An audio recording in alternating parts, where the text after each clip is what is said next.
Good morning, it's Thursday morning. This will be only a real quick one. I want to tell you a mistake we've made, and it can't be rectified. I can't rectify it, and it's a mistake that punches me in the chops every single month. I look at it, and so we're going to talk about it today. So basically, that mistake is giving charity spaces to companies, to charities. I know you're going to say, Dean, but you look such a good guy. Why aren't you giving charity spaces away? That's not what I'm saying. I'm saying that we should give charity spaces away. But by the way, yes, I am a good guy. Thank you for listening. I am saying that there needs to be, this sounds bad, but there needs to be some strings attached to it. And what do I mean by that? So we've got a lot of charities that we give free space to. And I'm very proud to do so because I think it means a lot. There's another football club, L Sporting, that we're going to give some charity space to as well because I love look to my personal mind. You can see all around my man cave, as you can see, is we sponsor 11 grassroots football kits, 11 different teams. That's about £1,000 every 2 years, so £500.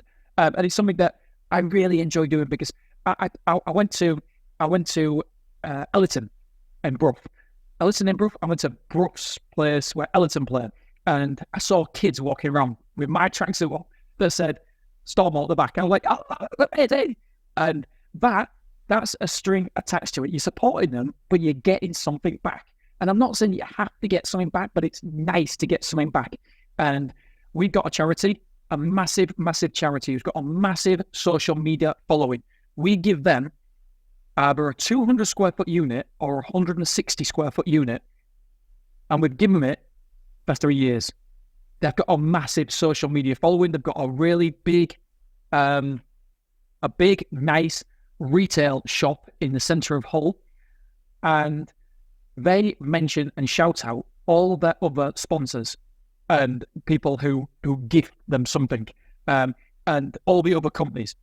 But because we're giving a free bit of space, it doesn't look like we're making a donation. But if we charge them for that space, we'd be getting £300 a month, including insurance. £300 a month. So we could make a donation for £300 every single month. And what would we get for that? We get a massive shout out on their social media. They put it in the shop. But because we give them the space, they don't see the physical value. More money's been exchanged hands. There's no money injection into their bank account. But we're saving them money, which is the equivalent. And what I should have done when they came to me, and not just them, by the way, it is loads of different companies, loads of different charities, is, listen, I really want to help you out. Could you just do something for us? Maybe once a month, give us a social media shout out with a picture on. They get thousands and thousands of impressions. And I feel like an absolute douchebag now, going back to them and saying, hello, Mr. Charity. Yes, we've been giving you free space now. You've had over £10,000 worth of free space offers. Could you give us a shout out? I can't. I'll be a douche. A bigger douche. And so I can't do anything about it. And yes, it feels good sponsoring people, giving charity free space and stuff, but it'd just be nice if you can leverage that opportunity as well. Not opportunity, but ultimately, we're in it to make money. We need to make money. Yes, it'd be good if we can help people out along the way. Of course it would be. But it's like, and don't get me wrong, I don't for 1 minute think that we're going to get a return on investment of the money. That's not why we're doing it. Of course not. But I do believe that we'll get some feel-good value, feel-good factor. There'll be a nice feel around my brand, Stormore, around the area. At school, we sponsor the school. And, well, I sponsor the school because I hope that I give it's only £100 a week, £100 a month. And I hope that they'll treat my kids better. And I don't know if that happens or not. I haven't got a clue, but that's my hope. And then so we sponsor the school. And when you come in, there's a big sign. We'll park saying, thank you for the 24 hours self-storage. I'm like, every time I come in, I'm like, aha, I get something back for that.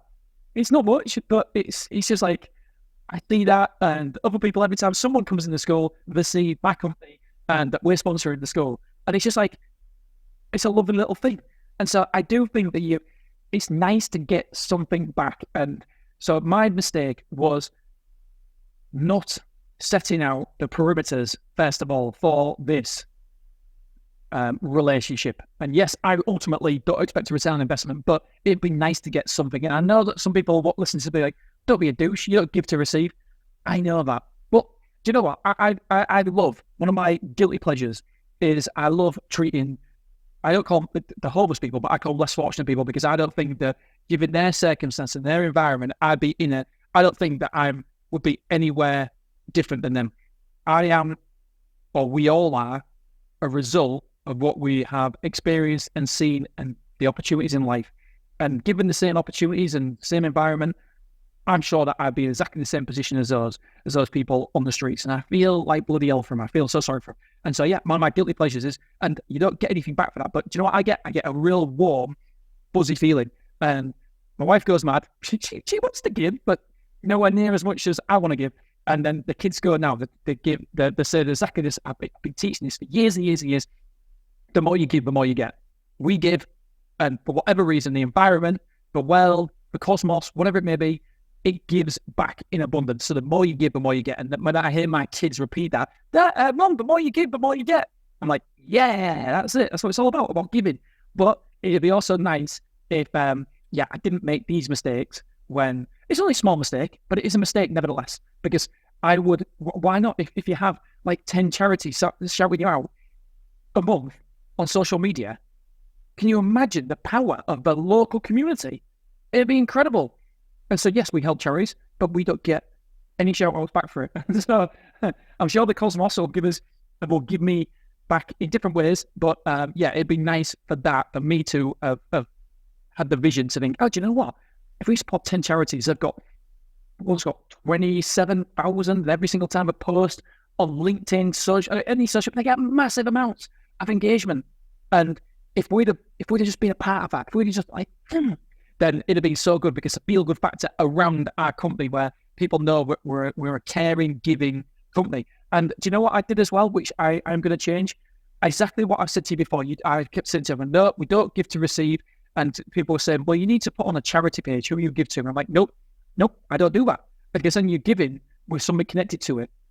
But I think I was wrong, and I need to start doing that, because I see other companies doing it, and I see other companies, the goodwill that they get, and it's amazing. And why not? You should get goodwill for it. You're not doing it to get back, but you should be recognized for it as well. And I've always thought, no, not going to do it. And we give God knows how much away in physical money as well. And we don't want to be recognized for it, because I thought that was the wrong thing to do. But I was wrong to do that. So there's nothing wrong. But overall, stop going on. The overall message is there's nothing wrong with giving and getting something back. In fact, it's a Brucey bonus. All right, my friends, I love you. I appreciate you. And I'll see